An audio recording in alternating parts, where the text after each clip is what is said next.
Muy buenos días, hermanos y hermanas. Qué bendición es para nosotros poder usar estos medios para llevar a cabo la exposición de la palabra de Dios. Nos hemos visto obligados a causa de la cantidad de contagios del coronavirus en medio nuestro, retornar a la tecnología debido a que prácticamente es imposible en estos momentos tener cultos presenciales. En la mañana de hoy yo quisiera rogarle a los hermanos que sigan orando por los hermanos que se han visto afectados de salud en cualquier iglesia que nosotros tenemos conocimiento y que le hemos dado seguimiento. Yo quisiera inmediatamente pasar a la exposición de la palabra. Para ello voy a utilizar una parábola que es tal vez la parábola más conocida por nosotros en la Biblia, aparte del hijo pródigo. Yo creo que la parábola del sembrador es tal vez la más conocida, y el Señor como si la utilizara como punto de referencia para el aprendizaje de la lección emanada en las parábolas. Y vamos a estar leyendo simplemente la conclusión de esta parábola, y vamos a estar leyéndola en los evangelios según San Marcos, Lucas y Mateo. El versículo 20 del capítulo 4 del Evangelio según San Marcos, dice así la palabra de Dios: y estos son los que fueron sembrados en buena tierra, los que oyen la palabra y la reciben y dan fruto a 30, a 60 y a 100 por uno. Lucas capítulo 8, verso 15. Mas la que cayó en buena tierra, estos son los que con corazón bueno y recto retienen la palabra oída y dan fruto con perseverancia. San Mateo capítulo 13, verso 23. Mas el que fue sembrado en buena tierra, este es el que oye y entiende la palabra y da fruto y produce a 100, a 60 y a 30 por uno. Que el Señor bendiga su palabra en cada corazón. Amén. Quisiera utilizar esta parábola para llamar a la atención de cómo cultivar un corazón piadoso. Cómo nosotros, los creyentes, podemos cultivar un corazón piadoso. Suelo titular el mensaje tomando la palabra cultivo con cierta frecuencia, quizá porque soy amante de la agricultura, o en segundo lugar porque la vida cristiana se asemeja mucho a un huerto, y en tercer lugar la Biblia usa con frecuencia el mundo agrícola para ilustrar la condición del corazón humano y su relación con Dios. Por ejemplo, el Salmo 1, el versículo 3, hablando del resultado de un hombre que es bienaventurado porque se deleita en la ley de Dios. Dice: será como árbol plantado junto a corrientes de aguas, que da su fruto en su tiempo y su hoja no cae, y todo lo que hace prosperará. El mismo Señor, cuando instruyó a su discípulo acerca de cómo identificar a los falsos maestros, Él le dijo: por sus frutos los conoceréis. ¿Acaso se recogen uvas de los espinos o higos de los abrojos? Lucas capítulo 3, verso 9 reseña que también Juan el Bautista tomó figura de agrícola para hablar acerca del juicio venidero. Y ya también el hacha está puesta a la raíz de los árboles. Por tanto, todo árbol que no da buen fruto se corta y se echa en el fuego. El mismo Señor, hablando de la necesidad, de la dependencia del creyente de Él, habló yo soy la vid verdadera y mi Padre es el labrador. Todo pámpano que en mí no lleva fruto lo quitará y todo aquel que lleva fruto lo limpiará para que lleve más fruto. El apóstol Pablo, refiriéndose a los corintios acerca de la naturaleza de su ministerio apostólico y de la condición de los creyentes, él en la iglesia, él les dice a los Corintios capítulo 3 verso 9, porque nosotros somos colaboradores de Dios y vosotros sois labranza de Dios, labranza de Dios. Por demás, este texto es totalmente agrícola. El sembrador salió a sembrar y parte de la semilla cayó junto al camino, vinieron las aves del cielo y la comieron y no dio fruto. Otra parte cayó en pedregales y brotó pronto, pero salido el sol, como no tenía raíz, se secó, no dio fruto. Otra parte cayó entre espinos y los espinos crecieron y la ahogaron y no dio fruto. Y otra parte cayó en buena tierra. Moraleja, las parábolas tienen una verdad central, que es la que el lector, el oyente, debe tomar. No debe entretenerse con narraciones, sino ir al blanco. Esta parábola tiene una lección, una moraleja. La efectividad o fertilidad de la palabra de Dios en la vida de la gente depende en gran manera del estado del corazón del oyente. Repito, la moraleja de la parábola del sembrador es la siguiente. La efectividad o fertilidad de la palabra de Dios en la vida de la gente depende en gran manera del estado del corazón del oyente. ¿Cómo se entiende esto?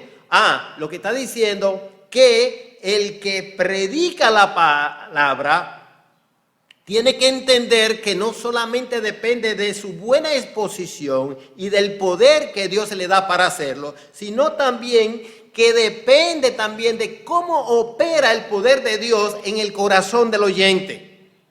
¿Cuáles son las actitudes? El apóstol Pedro predicó a una multitud y dice la palabra de Dios que al oírlo se compungieron de corazón y dijeron a Pedro, ¿qué haremos? Pero Esteban predicó también lleno del Espíritu Santo y la reacción fue distinta. Se enfurecieron y lo sacaron de la ciudad y lo apedrearon.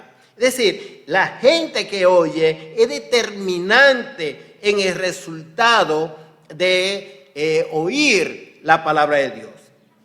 Yo quiero ocuparme aquí solo del versículo 20, porque él es el centro de atención, es decir, la reflexión final. Es decir, aquella persona que llega a ser creyente porque oyó la palabra, la entendió y la recibió y dio fruto. Es decir, yo no voy a ocuparme de la que cayó junto al camino, ni de la que cayó en pedregales, ni de la que cayó entre los espinos. No, yo me voy a ocupar simple y llanamente de lo que se denomina aquí como buena tierra. Aquel que oye y entiende la palabra y la recibe y da fruto. Ahora, una pregunta. ¿Acaso no enseña la palabra de Dios que todos los seres humanos están en igual condición de corazón al oír la palabra? Eso es verdad. Efesios capítulo 2, verso 1 dice que nosotros recibimos vida cuando estábamos muertos en nuestros delitos y pecados. Es decir, la condición de los seres humanos antes de su arrepentimiento es muertos espiritualmente, muertos. Tiene que haber siempre una resurrección para la conversión de una persona. Eso le llama regeneración. La intervención de la gracia de Dios en el poder del Espíritu Santo para abrir la mente y el corazón del oyente. Como dice, narra Lucas que ocurrió con Lidia, que Dios abrió el corazón de ella para que estuviera atenta. Siempre que alguien se convierte auténticamente a Cristo, opera el poder de Dios a su favor. Y otra verdad de la Biblia es que también que el corazón resucitado o regenerado por el Espíritu Santo todavía tiene la predisposición a alejarse de Dios. Y siempre el pecado le será algo natural. Así como un huerto bien sembrado y fertilizado, si en un momento el dueño lo descuida, pronto se verá lleno de toda clase de maleza. Es interesante que en todas las instrucciones sobre cultivo de algún fruto siempre se orienta no simplemente de la condición del terreno ni de los fertilizantes, sino que se advierte acerca de las plagas que atacarán ese fruto y cómo contrarrestar esas plagas. Así también la Biblia nos orienta rica y abundantemente sobre el pecado y sus manifestaciones que invadirán nuestros corazones si no tomamos en serio todas las cosas que pertenecen a la vida y a la piedad para usarla constantemente. Nótese cómo dice Marcos, desde su punto de vista, él destaca lo que el Señor dijo. Oye la palabra, la recibe, da frutos. Lucas, desde otra perspectiva, dice lo mismo de otra manera. Dice, oye con corazón bueno y recto, retiene la palabra, dan fruto con perseverancia. Y observe Mateo. Mateo destaca que oye la palabra, entiende la palabra y, en conclusión, como todos, da fruto. ¿Cómo cultivar nosotros un corazón piadoso? ¿Cómo cultivar? No hace tiempo que tratamos de definir lo que es la piedad. La piedad es temor de Dios en acción. La piedad tiene que ver con tomar en serio a Dios en todos nuestros pensamientos. El impío, por la altivez de su rostro, no busca a Dios. No hay Dios en ninguno de sus pensamientos. En el piadoso, la característica principal de una persona piadosa es que en todas las circunstancias, en todos los momentos de su vida, tiene a Dios en su pensamiento. Y primero, para nosotros reconocer, para nosotros cultivar, importantizar el cultivo de un corazón piadoso, tenemos que reconocer la necesidad de ese corazón. Tener en cuenta cómo anda nuestro corazón, cómo andan nuestros corazones, cuál es la situación, el estado de nuestro corazón.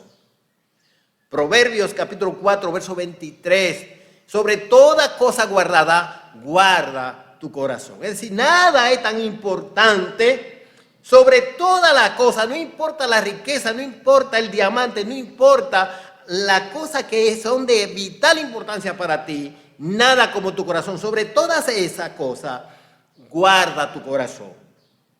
Hace mucho tiempo que el pastor Sugel Michelén predicó una serie de mensajes sobre la decadencia espiritual y él enfatizaba la importancia de que nosotros los creyentes nos constituyamos en médicos de nuestras almas.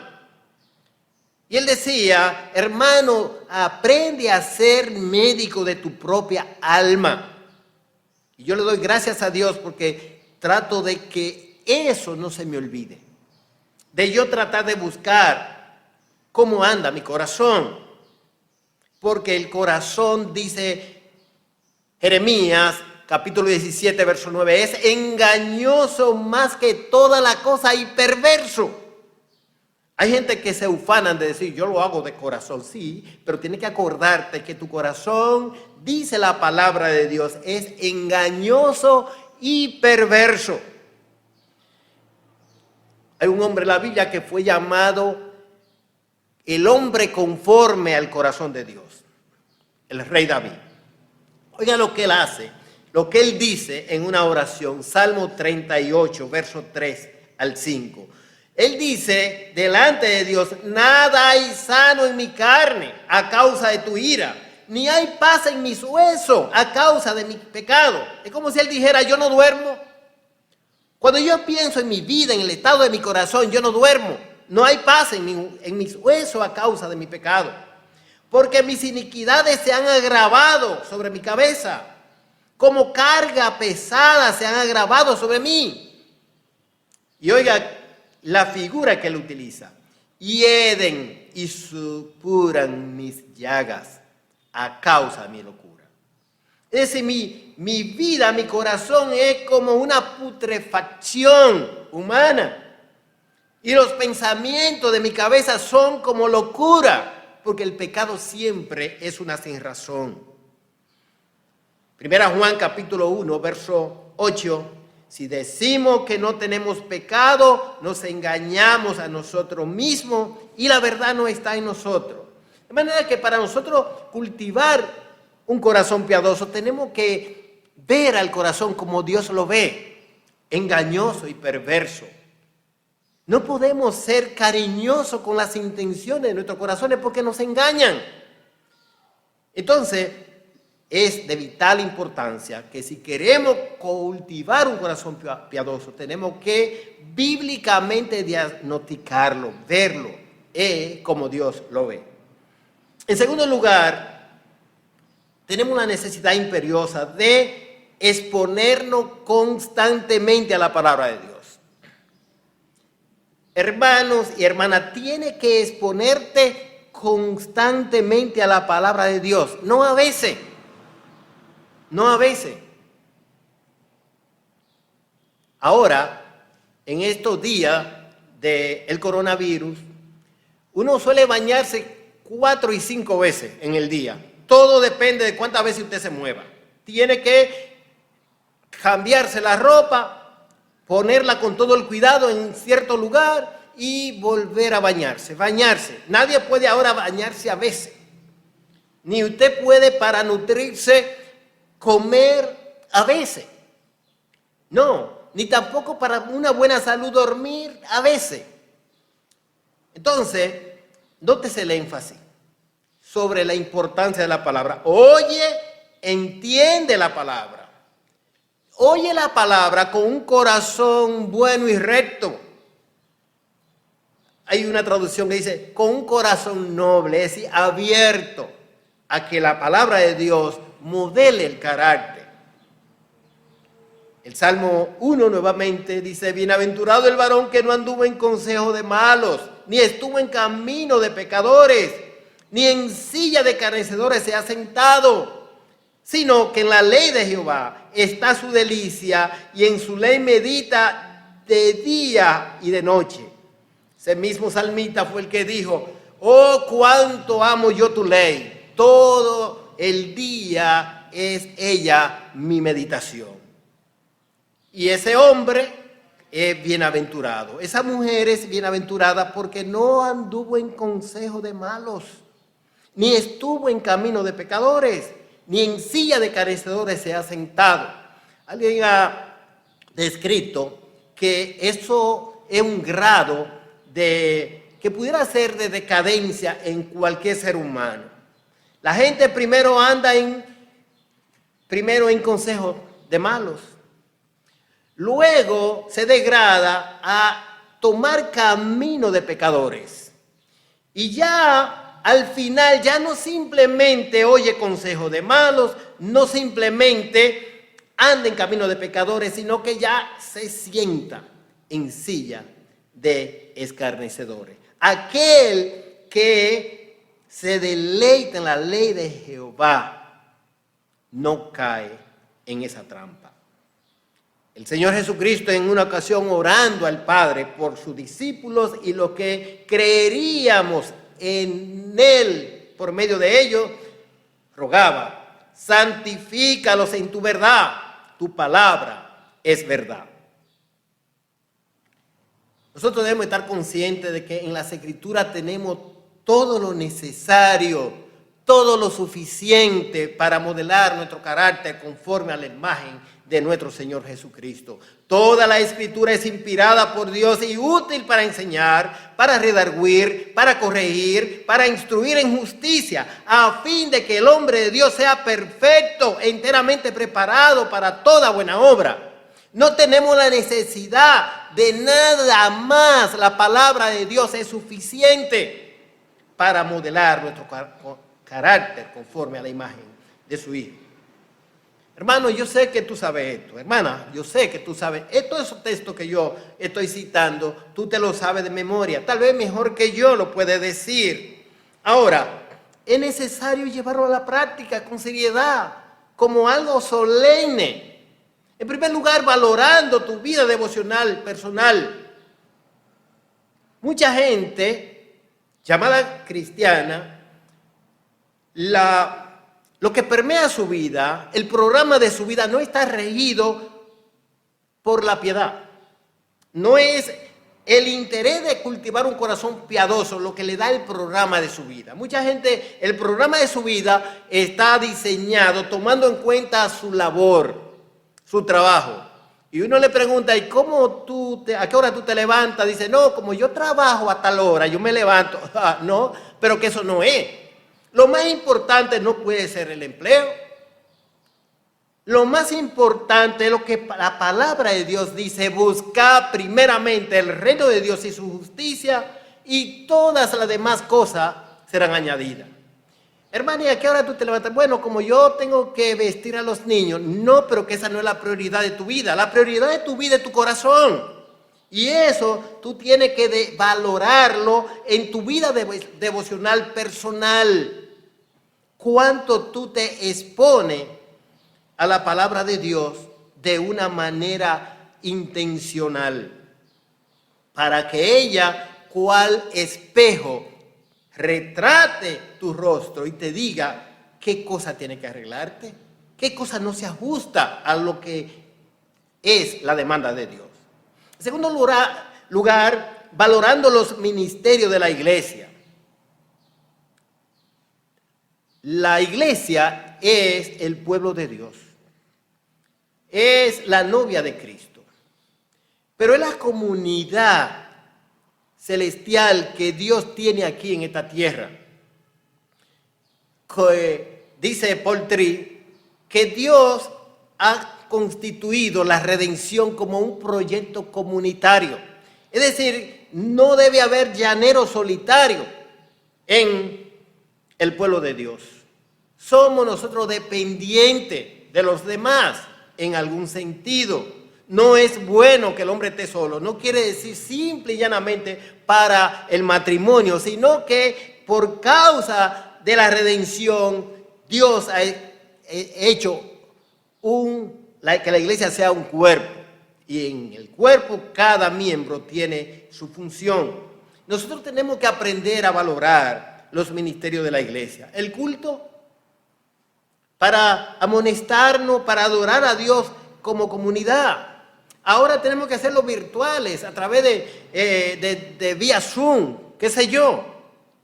Pero muchos hermanos, que algunos son apáticos a venir. Alguien dice, no, yo no puedo ir. Pero ahora están en su casa, tienen los medios de comunicación y no se conectan. Algunos llegan tarde, desde su casa, en su casa llegan tarde al culto. Es decir, se conectan tarde. Eso es una tragedia, porque pone de manifiesto que la piedad poco le importa.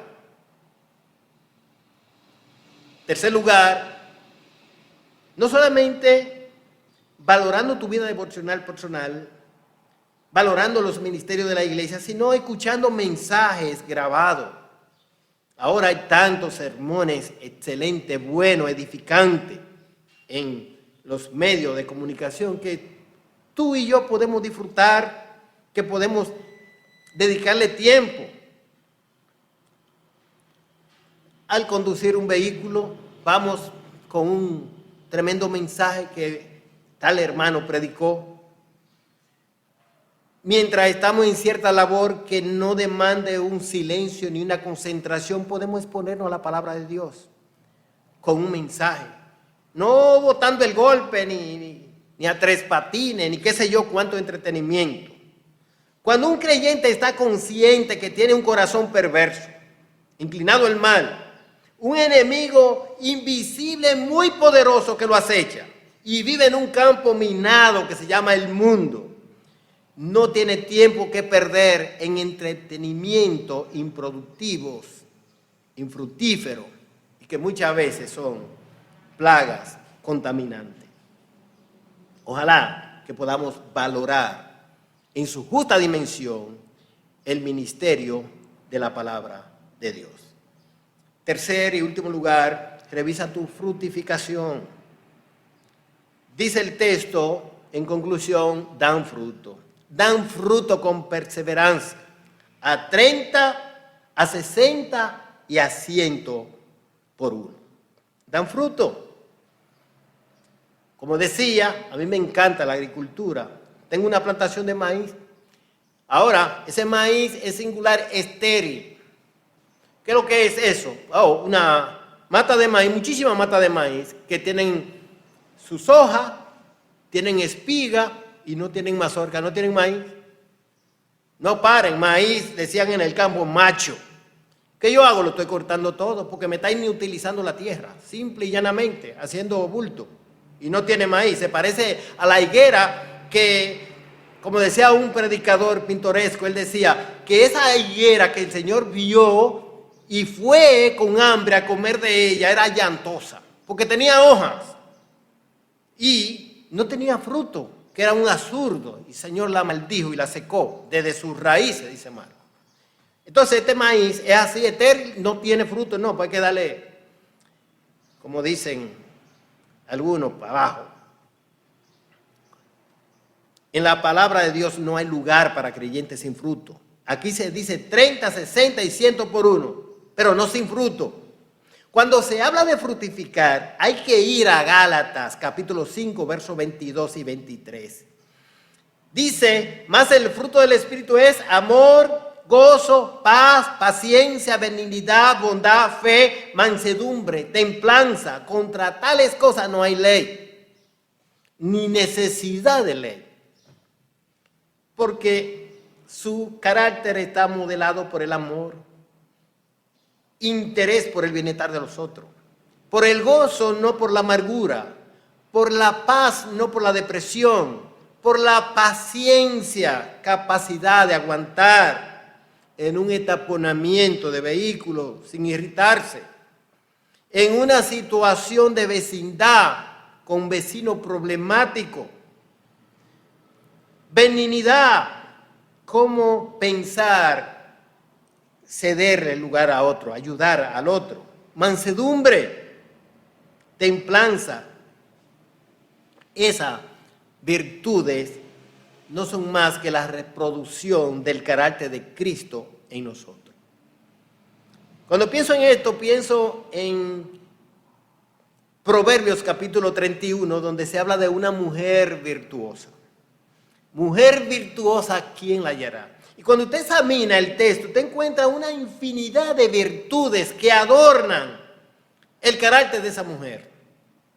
Y uno que es hombre, uno dice, wow, esa mujer trae su pan de lejos, se levanta de noche, le da comida a sus hijos, a su criada, todo el mundo está seguro, vestido de ropa doble, en la puerta su esposo es admirado cuando se sienta en la plaza, un hombre de valía y de trascendencia, casi juez en la puerta sentado, simple y llanamente porque se casó con esa mujer lo mantiene.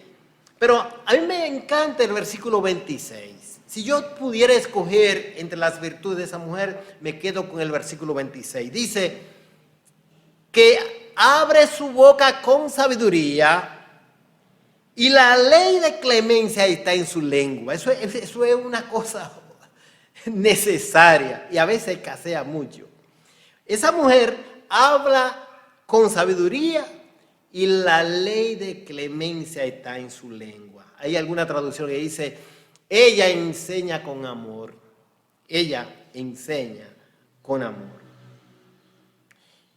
Es interesante porque a nosotros todos los seres humanos, a los hombres, nos afecta la manera de hablar y de pensar acerca de otros. Y muchas veces nos hace falta la ley de clemencia en nuestra lengua. Para hablar de un político, para hablar de un pelotero, para hablar de un vecino, de alguien, de otro amigo. Nos hace falta eso. O para reaccionar frente a una pregunta. Hay una hermana que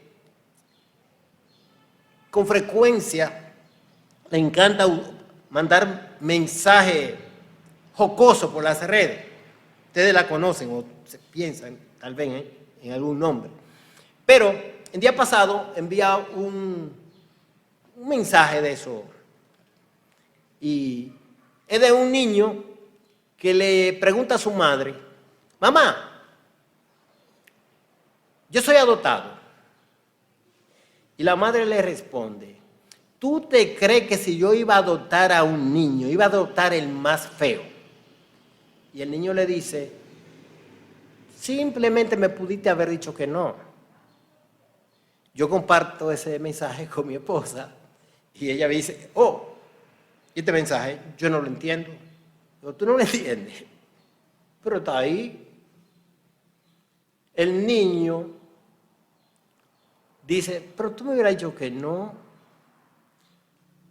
Moraleja, mira, a veces nosotros podemos responder a una pregunta monosílaba, con un monosílaba.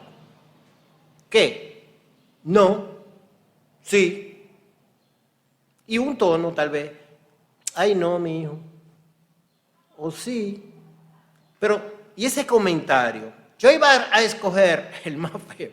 Y hay muchas veces esa frecuencia, valga la redundancia, en mujeres, y mujeres piadosas que cuando van a responder una reacción, hacen un comentario. Eso es innecesario. Eso es una evidencia de que le falta la ley de clemencia en su lengua. Ley de clemencia.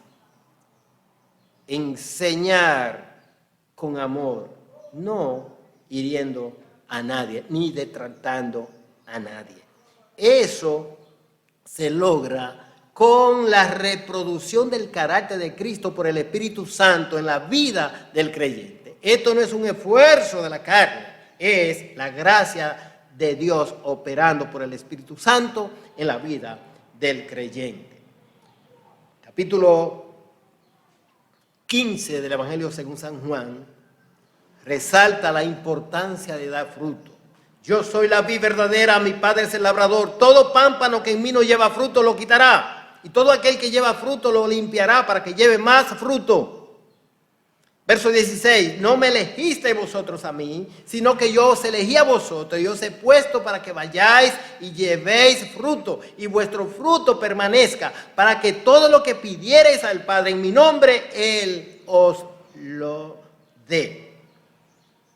Somos puestos para llevar fruto, escogido para frutificar, fruto, más frutos y fruto sobreabundante.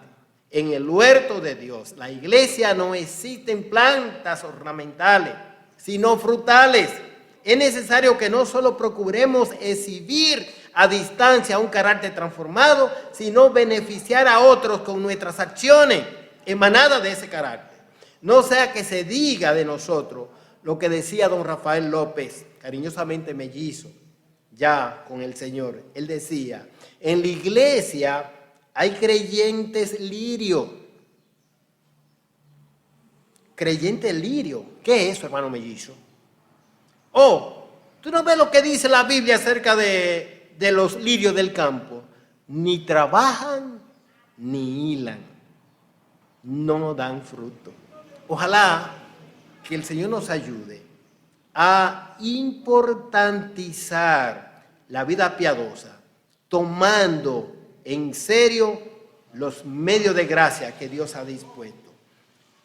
En primer lugar, diagnosticar con certeza el estado de nuestro corazón. para cuidar nuestro corazón, para cultivar un corazón piadoso. Tienes la necesidad imperiosa de exponerte constantemente a la palabra de Dios.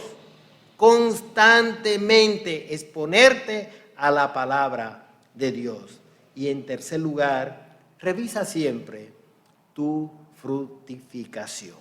Ojalá, hermano, que el Señor nos ayude a empeñarnos de una manera intencional en el cultivo de un corazón piadoso para la honra, gloria de Dios, nuestro bienestar y de todo el que está a nuestro alrededor.